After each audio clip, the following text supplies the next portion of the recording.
माननीय प्रधानमंत्री मोदी जी का जो চূড়ান্ত ফল ঘোষণার আগেই বিজয় ঘোষণা করে ফেলেছেন ভারতের প্রধানমন্ত্রী নরেন্দ্র মোদি। একক সংখ্যাগরিষ্ঠতা হারালেও মঙ্গলবার আনন্দ উচ্ছ্বাসে মেতে ওঠেন বিজেপির নেতাকর্মী ও সমর্থকরা।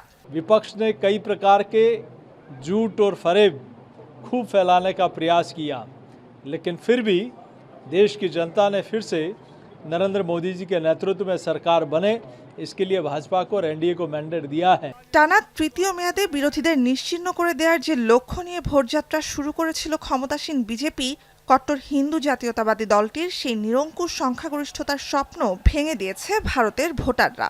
উচ্চ বেকারত্ব, দ্রব্যমূল্যের ঊর্ধ্বগতি, রাজনৈতিক মেরুকরণ নিয়ে দেশ জুড়ে ক্ষোভের মুখে 18তম লোকসভা নির্বাচনে একক সরকার গঠনে 32 আসন পিছিয়ে আছে বিজেপি। একক সংখ্যাগরিষ্ঠতা না পেলেও দলগতভাবে সর্বোচ্চ আসন পেয়ে বিজেপির এই নেতা এ জয়কে বিশ্বের সর্ববৃহৎ গণতন্ত্রের বিজয় আখ্যা দেন। हम भारतीय मिलकर चलेंगे, देश को आगे बढ़ाएंगे। तीसरे कार्यकाल में देश बड़े फैसलों का एक नया अध्याय लिखेगा। 543 আসনের লোকসভায় 400 আসনে জয়ের লক্ষ্য নিয়ে প্রচারণা চালালেও সবশেষ বেসরকারি ফলে বিজেপি নেতৃত্বাধীন এনডিএ জোট পেয়েছে 293টি আসন, যা আগের মেয়াদে ছিল 353। 2019 সালের নির্বাচনে দলগতভাবে 303 আসন পেয়ে বিরোধীদের কোমর ভেঙে দেয়া বিজেপি এ মেয়াদে পেয়েছে মাত্র 240টি আসন। একক সরকার গঠনে যেখানে দরকার ছিল কমপক্ষে 272টি আসন।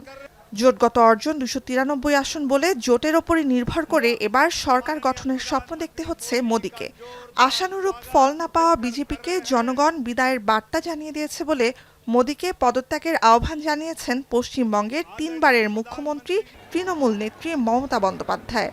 मोदी जी बहुत सारे पार्टी को तोड़ा है, अभी जनता ने उसको तोड़ दिया, उसको मोरल तोड़ दिया है।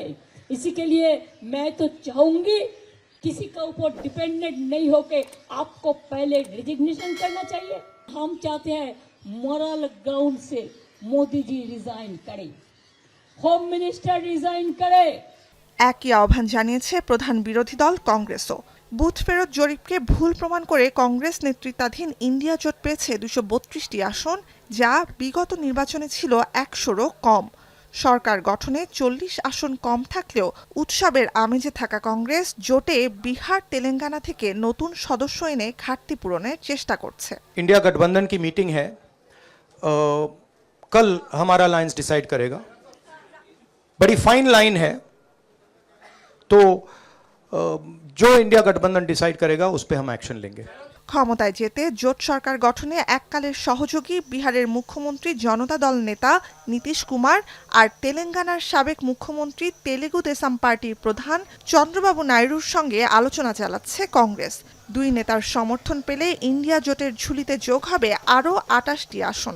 তবে এর পরেও সরকার গঠনে আরও অন্তত 12টি আসন দরকার হবে ইন্ডিয়া জোটের। নুসহাত কামাল, এখন বিশ্ব। Lily Yellow Face Wash. Lily, always be beautiful.